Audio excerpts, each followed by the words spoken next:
Hello guys! I-feature ko sa inyo ngayon ang Kayla Prime unit dito sa Maresa, Marilao.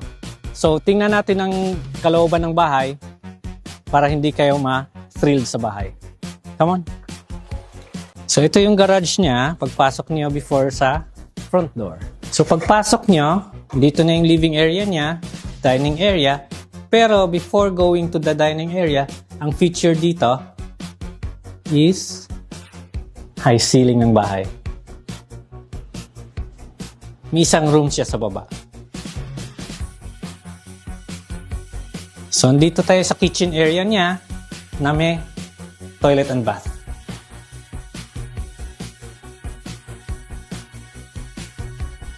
So, kung nalilitan kayo dito sa kitchen ninyo, meron tayong future expansion ng kitchen area.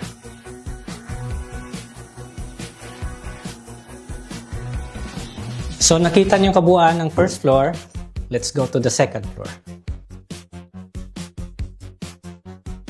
So, nasa second floor na tayo ngayon. So, tingnan natin yung dalawang kwarto.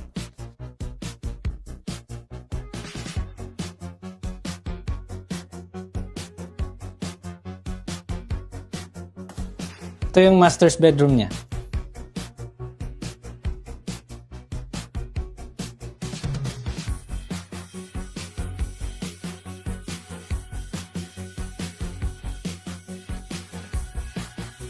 Ito yung view sa living area natin.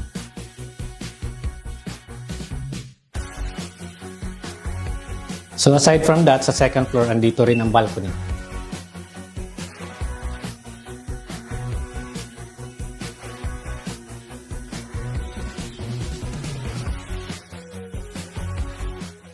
So nakita na ninyo ang Kayla Prime dito sa Maresa, Marilao. Hindi naman siya masyadong malaki. Ito kasi yung bahay na parang tinatawag natin na starter home.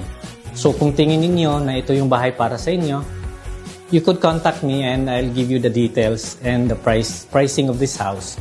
So I'm Paul Christian Taburada, real estate broker po dito sa Maresa, Marilao. Contact me now.